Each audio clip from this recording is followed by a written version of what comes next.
So Alex, with 20 years in the portal industry, you've probably grown with portals. What change have you seen in that period of time, and what position do you sit in today?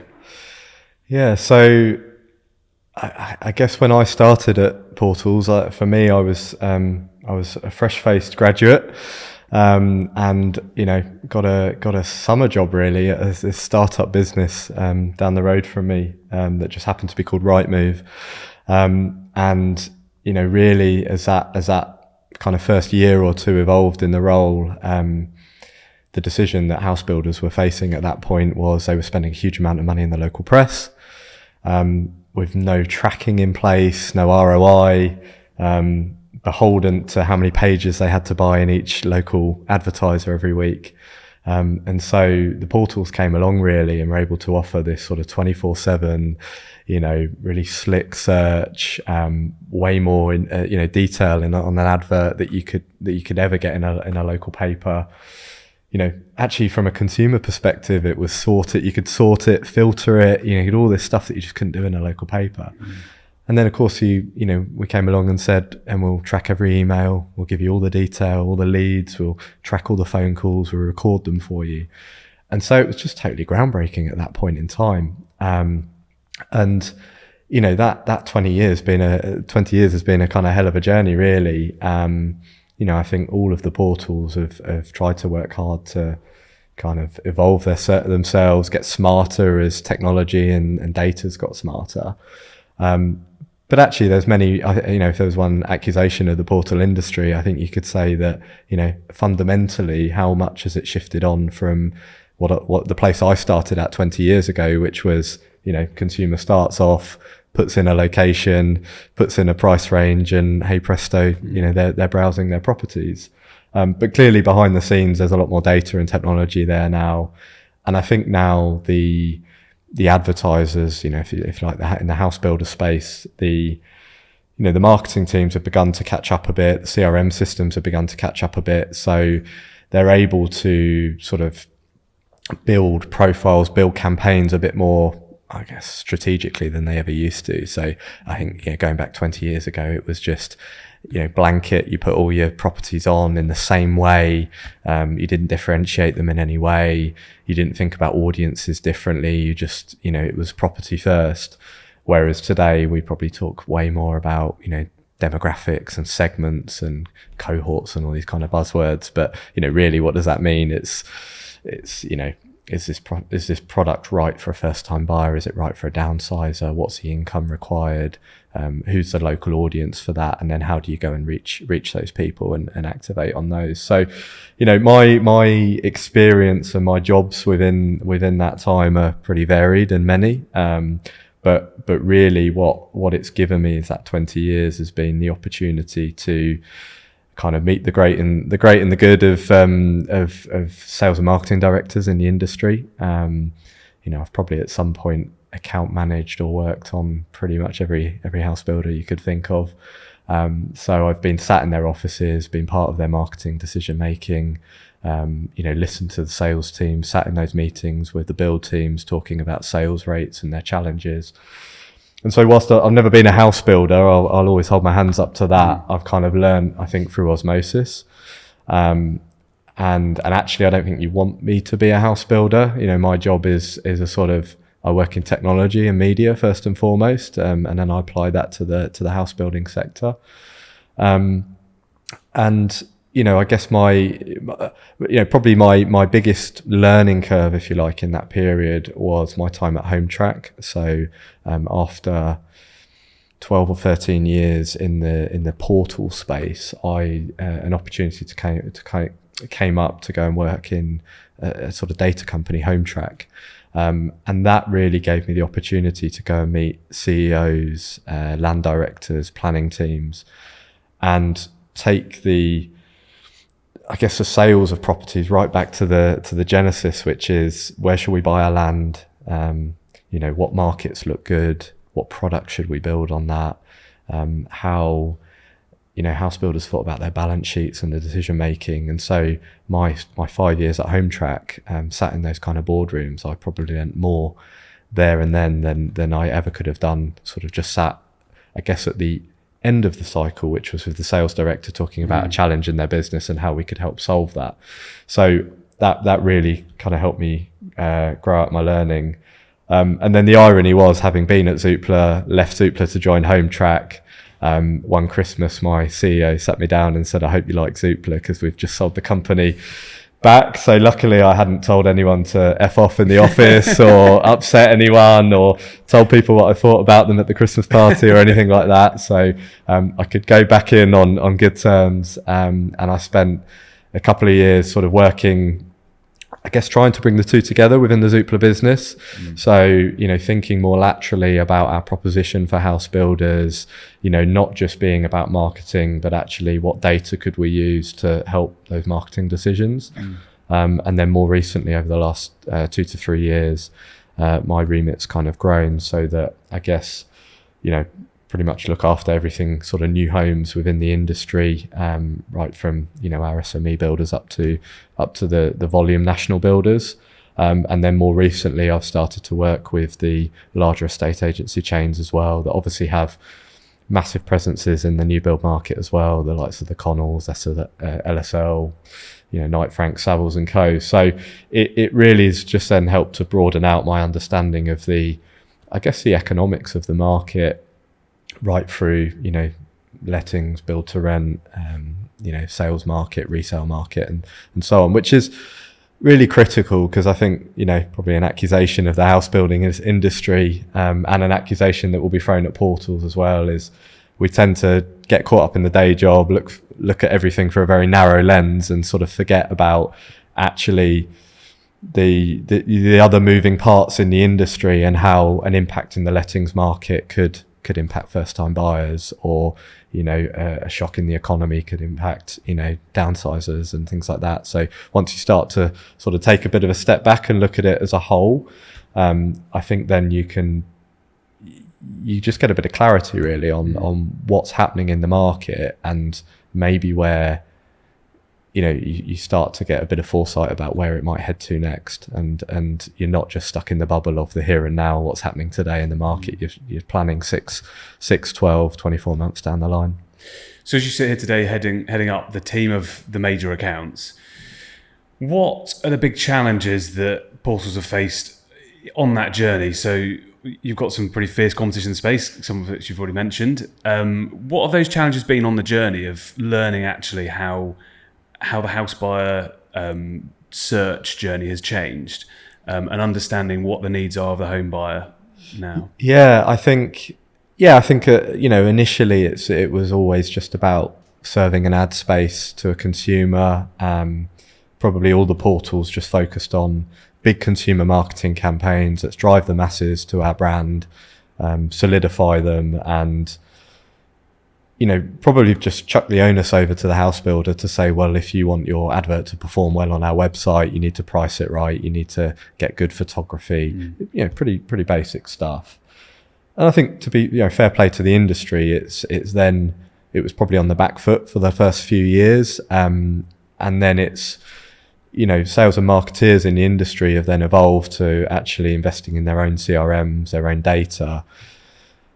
And I think if I probably cast my mind back, initially I got bored of the amount of conversations with builders which said, we target Waitrose buyers, we want Waitrose buyers, or BMW drivers, or there was something in their profiling, and you kind of went, why? And it was just gut instinct. It was someone in the boardroom said, this is our market, this is what we're going for.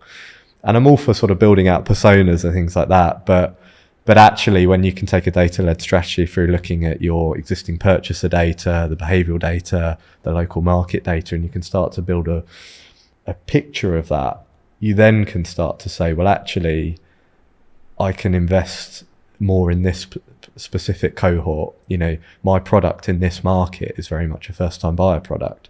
So let's go and focus on that. Let's think about the tooling and the products to go and reach those people. And so I don't think the industry's quite got it right in the eyes of the builder yet, but I think we're making good progress into the fact that rather than a sort of one-size-fits-all uniform approach, every development's the same. I think we've all begun to recognise that let's face it, some developments you build, and if there's a bunch of latent demand in that local market, you might not even need to put it on a portal.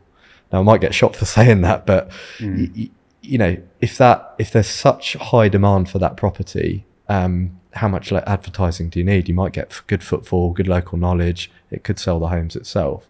There'll clearly be other developments that are maybe a bit more off the track, higher price point, different product. You're going to need some harder work. If I can follow on from that, so regular conversations with our house builder clients is, we've got an amazing product in an amazing location. We just need to find the right buyer. That one buyer, that's all we need. One buyer for each property. And I think the frustration with traditional advertising is certainly before the portals. I think there was this tendency of throw a lot of mud at the wall. I think the portals has allowed more focus. But I think from a house builder point of view, the frustration is we just want to find the buyer for this one property. What does the future of search look like, do you feel? And how can Zoopla help house builders who just want to find that one buyer? Yeah, so I think, there's a couple of questions to unpick there, isn't there? So, what does the future of search? I think consumers probably they expect more. Our day-to-day interactions with apps like Spotify or Netflix, make suggestions to us now about what we might want to listen to or watch based on our history. And so I've yet to see a portal kind of crack that. So I think, we need to be smarter at serving information and data to people based on their history with us, their behavior, rather than what they're telling us they want. So I think that's definitely an area for improvement. I think the industry, the house builders also need to evolve to that as well.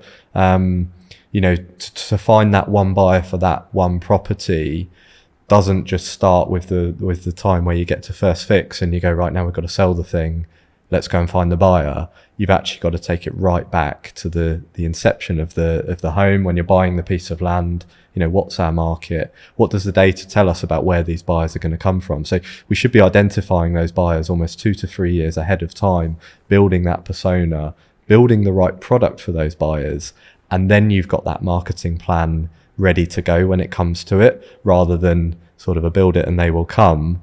And then you're scrambling around trying to find a product fit almost after you've built the product. Yeah, and I think you're bang on. I mean, some of the sticky situations we've had to help some unfortunate house builders out of has been purely because they haven't decided early on who is the target market. They've, land opportunities come up, they've built what they think works, and it ends up costing a lot of money to try and find that one buyer because they've got to fish in a far bigger pool that they don't really know exists. So absolutely. Interesting.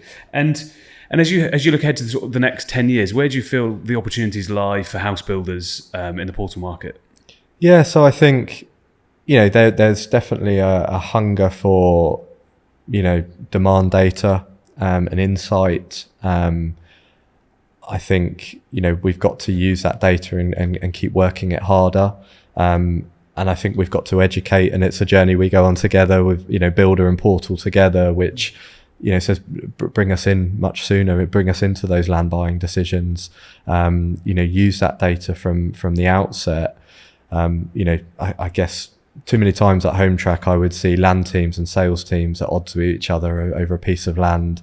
Maybe a bit of a misalignment of targets within those businesses about, what land they needed to buy versus what sales rate and what price they needed to achieve. So, making sure that the house builders are collaborating on their side, they're almost inviting the data in to begin with. And that comes to also some fundamental things, as I say, the way they're targeted, remunerated, the way they plan, the way they budget, the fact that they often allocate their budgets to live sites, so they can only spend money on a development once they're essentially achieving cash flow and sales on it is kind of madness. And I guess I'll give you an example of that where we've done testing with products which is all about identifying future buyers, so looking at the behaviors of people. Maybe it was, if we cast back to the last couple of years, they were beginning to read articles on Help to Buy, they were beginning to read articles on finance, property finance on the Zoopla website, they were beginning to browse new homes listings at a first time buyer price point but not actually send a lead on them. But we were building this picture. Then using other data, you begin to understand their income, You begin to understand their life stages. Maybe they've got a specific life event coming up, like a birth in the family. So all these indicators are building towards whether this person has really identified it themselves or not, that they're going to have a propensity to move within the next couple of years. And when we trialed that, we often found that the feedback from the sales departments of the house builders was, these people aren't ready to buy now. And so when you've got an environment where you're targeted and you're only as good as your sales rate this week or this month or this quarter, we're not taking people on a nurture journey where we're saying to them a year or two in advance, actually, we're going to be building in this local market soon. We're going to have a product that we think fits you. Just start engaging with us, finding out more. And I'm sure a sales marketing director would say they don't afford the budgets that, say, the car industry or the travel industry have. But think about any car purchase you have. You don't just wake up one day and go, I'm going to buy an Audi A3 or a BMW 3 Series or whatever. You already have a sort of pre-conditioned bias towards that brand because you feel like you share in some kind of brand perception, brand values with it. And then you begin to engage with that brand, and then you find the product that fits within that brand. And so house builders have got to find a way to do that at a sort of a development level, just by engaging with communities. But I think they've got to do that much further in advance than they typically do today. And for house builders, I think most house builders and buyers have a preference on portal they use to search. So for house builders that aren't currently listing with Zoopla, that maybe feel satisfied with whatever they've got, I'm sure you'd argue otherwise, are there other aspects of Zoopla's product offering that they could and should be using that maybe aren't just the listing service? Yeah, absolutely. I mean, we've worked really hard to kind of diversify our portfolio over the last few years. We've made, massive investments, strategic partnerships, all kind of buzzword stuff. But I think at the heart of it is, we've been going as a business in the market for about 15 years now. We've built up a kind of a core demographic within perhaps a younger audience than our competitors. And so we've been particularly strong in the rental market to date. Those people inevitably, as they move through their ownership or their property journey, they become buyers. And we know that we've got a unique audience of about 2.5 million people every month using our website who aren't using any other portals. So, we're really proud of that fact. So it's, how do we use that to our advantage? But then aside from just a marketing play, I think, one of the things that bothered me, actually, I probably going back to your question originally about my 20 years in the space, when I think about the cycles of the property market, when a house builder is when it's a strong housing market for a house builder, a portal arguably suffers because builders spend less on advertising and therefore we make less advertising revenue. The inverse of that is in a more difficult market, house builders feel like they need to spend more money on marketing. And so we've never quite aligned as two businesses, and it often feels at odds with each other rather than a true partnership. So I'd rather try and live in a world where, rather than monetizing leads and making more money from essentially selling more leads to builders, I'd far rather try and align and say, look, we're trying to bring you a buyer. And the only way you can do that is you've got to move away from just selling leads. So if you're just a marketing business, all we really had to offer builders until a couple of years ago was, do you need leads? If you do, great, we can do business. If you don't, okay, well, come back to us when you do. And so what we've tried to do is invest in technology that actually, the data as an example, actually how can we work with you consultatively through your land buying stages to help you build the right product on it. When you do get that lead, actually we've now built a CRM. So how do we help you nurture that lead when it comes in? How do we help you report on the ROI of your performance from all your marketing channels? How do we help you, push out email campaigns to your own database, not just via ours? So we've got tooling in place that helps, marketeers within the industry be better at their jobs and more efficient. And then ultimately for our partnerships, we're partnering and connecting in with brokers, conveyancers, so that we can provide really first class consumer journeys. So that's probably the elephant in the room sometimes, is most house builders will admit that after you reserve a home, often it's quite quiet, and if you had to sort of chart and plot on a graph the customer satisfaction, I had a major builder say to me not that long ago, it's at its peak at the point of reservation, but actually it's all kind of downhill from there. And that's not a reflection necessarily of the product or anything like that. It's more just communication and the stress of buying. We've all, if we've been through that buying journey, we know it's stressful. And probably communication is the biggest cause of that. And I heard someone put it very eloquently, and to sort of slightly plagiarize, the reason we love Uber is not because the experience in the car is particularly any better than being sat in a taxi, but actually it's the anxiety of when we used to call a taxi and then we had to wait, and we didn't know whether are they going to be here in 1 minute at the time that we agreed, or actually they're going to be half an hour late, or are they even going to turn up at all? Whereas when it's an Uber, even if you know it's running 10 minutes late, you can track it on an app. And I in very simplistic terms, the biggest purchase of your life, and you can't track it. You don't know when it's necessarily going to happen. You don't know what the various milestones are. This might all be alien language to you about searches and, appraisals and, all this sort of thing. So we've invested really heavily in the technology so that actually we can reduce the burden on sales teams in terms of being constantly chasing people, constantly doing progression. We can automate a lot of that by connecting in with the various platforms, and we can serve that data to both consumer and builder, so that actually then the conversation, we're not trying to discourage conversations between house builders and consumers. Quite the opposite. What we're trying to do is turn that into more of a value add conversation, which is not focused on the stress of why isn't this back, or why hasn't this form been completed, or why isn't this done, please can you do this, but actually more to make an experience. Right, great news. But I'd love you to come in this weekend because we'd want to talk to you about the experience. We'd love to talk to you about your choices, your upgrades, let's get it right and do it that way. And so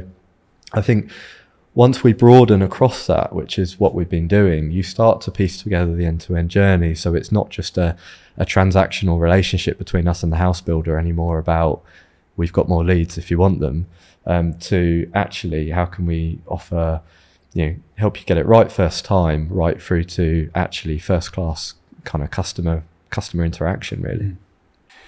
So as you look ahead to the next 10 years, where do you feel the opportunities lie? Yeah, I guess if I sort of qualified that and said, from an industry perspective, if you look at the housing market, clearly where we find ourselves today we've just come out of a sort of unprecedented, high demand, low supply market, lots of things in place that actually favour house builders operating in a certain way. So as an example of that, Help to Buy, that's created a bias or an over-reliance on first-time buyers in the last decade. I think the most recent stat I saw was 48% of new build sales to first-time buyers in 2021. And that's been a bit of a drug, I think, in the industry. And it's probably brought in some quite poor practices, I think, in the sales centres. If I was being kind of really critical, I think, a lot of sales teams haven't really had to work chains properly. They've been, order takers rather than sellers. That's the accusation, isn't it? And there's definitely examples of that. And I know that the industry are trying to sharpen back up it again, but it's probably on the back foot at the moment trying to do that. So we're in that. We're moving from that order taker to we're probably going to get a bit more kind of guerrilla sales era. So. Clearly first-time buyers are under massive pressure, right? It's not that they don't want to buy, but they need deposits, they need to pass income tests and affordability measures and all of that. So I think it would be naive to think that they're all going to come flooding back into the market over the next 6 months or so. Yes, interest rates will come down, but actually you look at the the cost of a new build relative to a resale. And many first-time buyers will be looking into say the resale market and perhaps smaller products as well.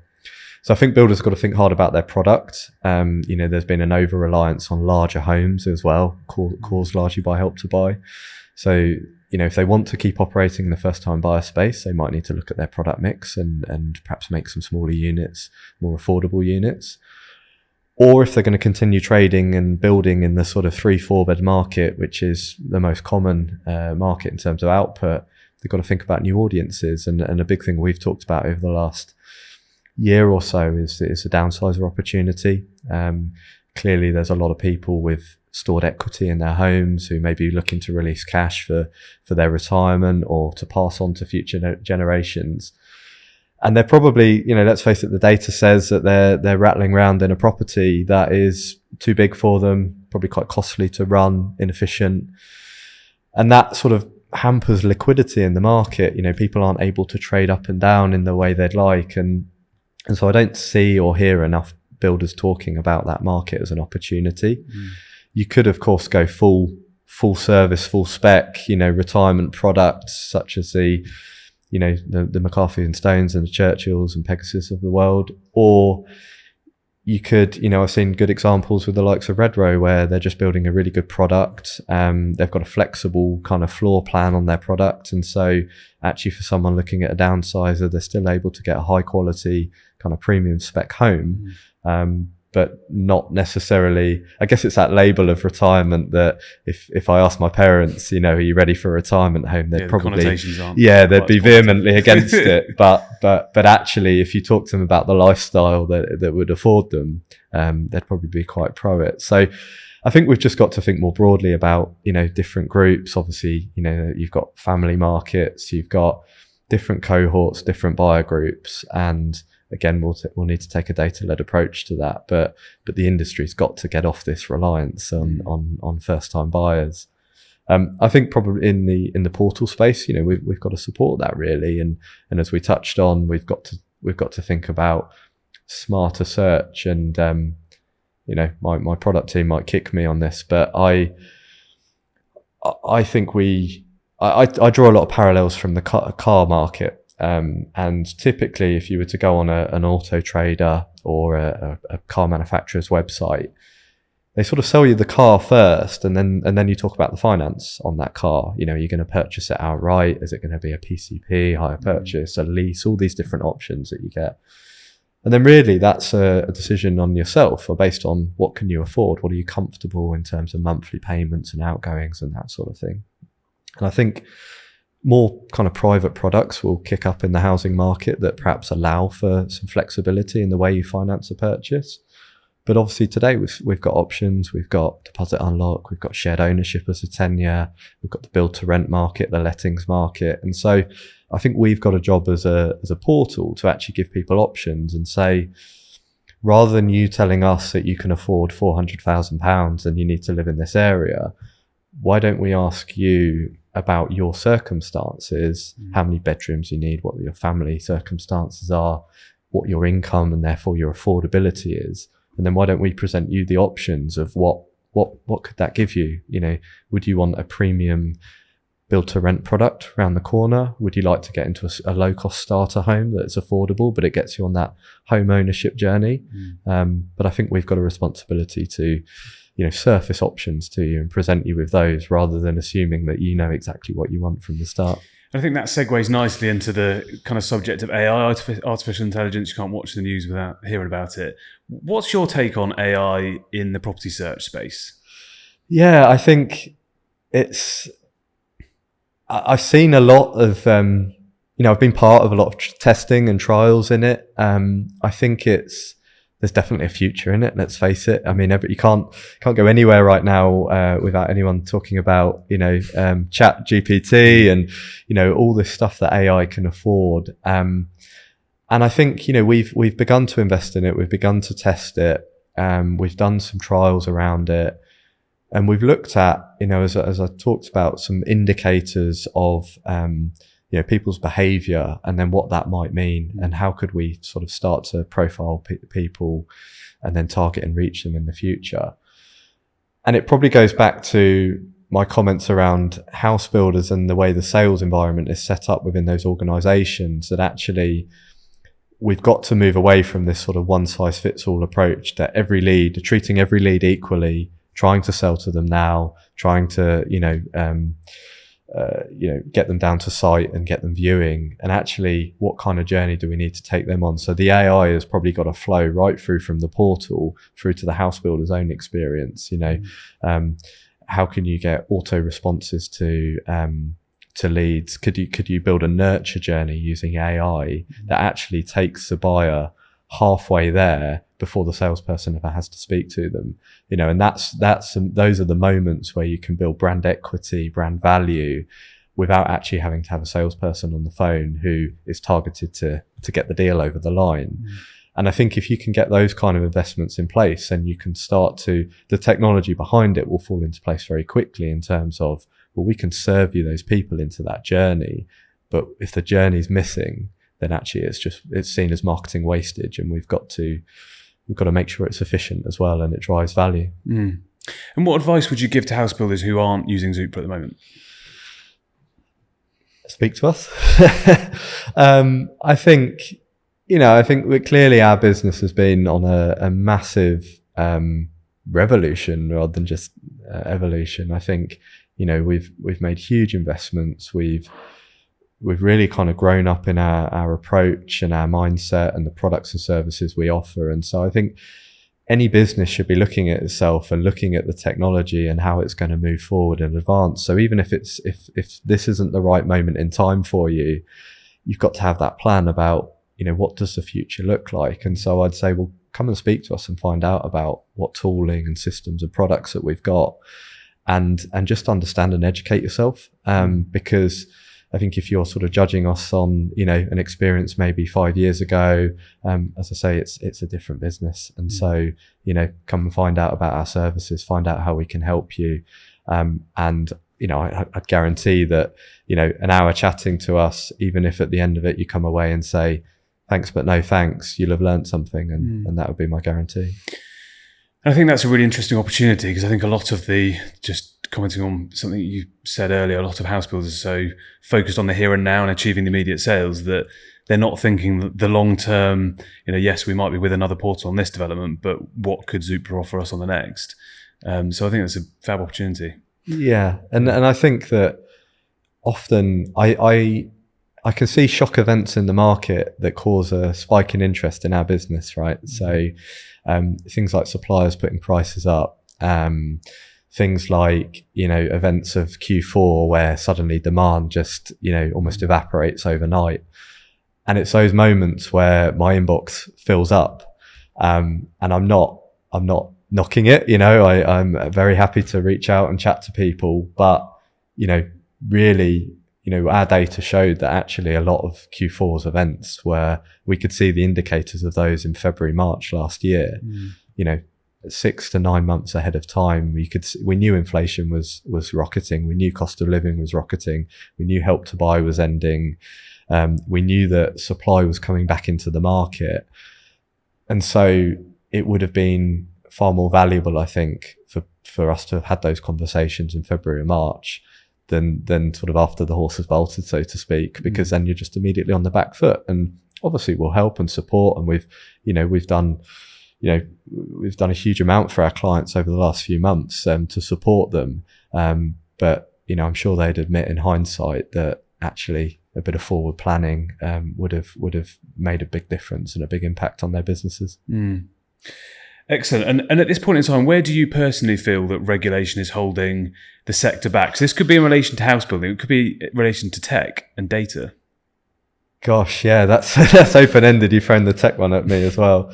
I guess in house building, the go-to one is always sort of, planning and how we deliver more housing stock and things like this. And I'm not really about bashing planners, but I think fundamentally public services suffer from chronic underinvestment. And so, if you house builders commercially are way out there in terms of advancement, in terms of the data and the way they look at the market compared to the local planners. And so somehow we've got to find a way for the system to catch up with the demand on the industry.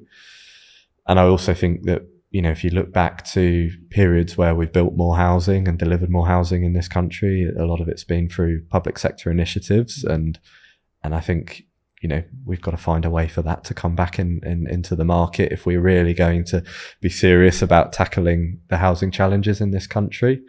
So I'll probably leave it at that for bashing any kind of government or planning.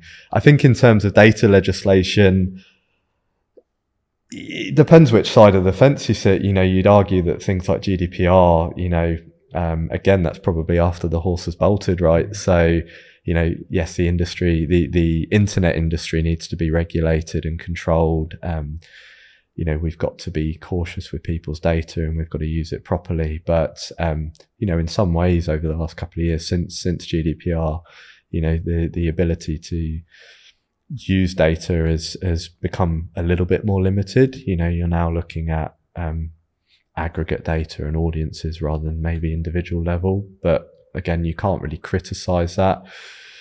But now there's a lot of tech providers that actually hold a lot of control as well. So Google, Apple, the devices we use, a lot of them are trying to sort of roll back on cookies and how we can, use cookies to track behavior and insights. And I think it would be a shame if that were to actually transpire, because I think if we go back to the start of my career when we would sell pretty much generic display banners on websites, and you might be browsing a sports website and you're just getting random adverts for pet food even though you haven't got a pet, is that a better world to live in where it's anonymized but you're just getting a lot of rubbish that doesn't stick, versus a world now where we're able to target people based on their behavior and know that when we're serving an advert that is advertising a new home to them, it's because they're looking at new homes.